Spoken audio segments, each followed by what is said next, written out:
அண்மை செய்தியை பார்த்து கொண்டிருக்கிறோம். கர்நாடக மாநில பாஜக வெளியிட்ட சர்ச்சைக்குரிய விளம்பரத்தை நீக்க தேர்தல் ஆணையம் உத்தரவு பிறப்பித்திருக்கிறது. இது பற்றிய கூடுதல் விவரங்களோடு இணைகிறார் எமது செய்தியாளர் ரமேஷ். ரமேஷ் வணக்கம். இந்த உத்தரவு பற்றிய முழு விவரங்கள் என்ன? அதாவது முஸ்லிம் இடஒதுக்கீடு தொடர்பாக கர்நாடக பாஜக வெளியிட்டிருந்த ஆட்சேபத்திற்குரிய அனிமேஷன் வீடியோவை உடனடியாக நீக்குமாறு சமூக வலைதளமான எக்ஸ் நிறுவனத்திற்கு தேர்தல் ஆணையம் கண்டிப்பான உத்தரவை பிறப்பித்திருக்கிறது. உடனடியாக இந்த வீடியோவை நீக்குமாறு உத்தரவை பிறப்பித்திருக்கிறது. இதனுடைய பின்னணி என்னவென்று பார்த்தோமேனால், பட்டியலினத்தவர், பழங்குடியினர், இதர பிற்படுத்தப்பட்டோர் ஆகியோருக்கான இடஒதுக்கீட்டை பறித்து காங்கிரஸ் கட்சி இஸ்லாமியர்களுக்கு கொடுக்க நினைக்கிறது என்று பிரதமர் மோடி தொடர்ச்சியாக குற்றச்சாட்டுகளை முன்வைத்து வருகின்றார்.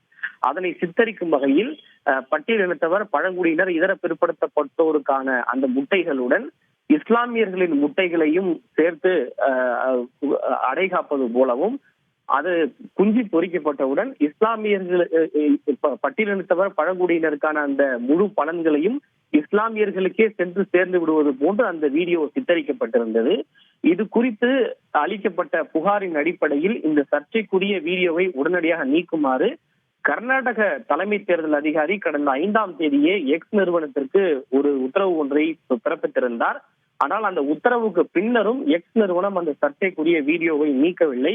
இது குறித்து தீவிரமாக கவனத்தில் எடுத்துக்கொண்டுள்ள இந்திய தேர்தல் ஆணையம் இந்த வீடியோக்கள் ஏற்கனவே உள்ள சட்ட வழிகாட்டு நெறிமுறைகளை மீறும் செயல் எனவும் இந்த சர்ச்சைக்குரிய வீடியோவை உடனடியாக எக்ஸ் தளத்திலிருந்து நீக்குமாறு எக்ஸ் நிறுவனத்திற்கு இந்திய தேர்தல் ஆணையம் உத்தரவு பிறப்பித்திருக்கிறது.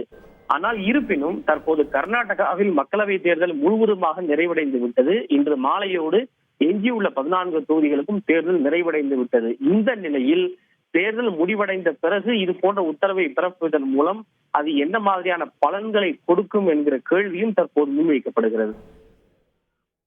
விவரங்களை வழங்கியதற்கு நன்றி ரமேஷ்.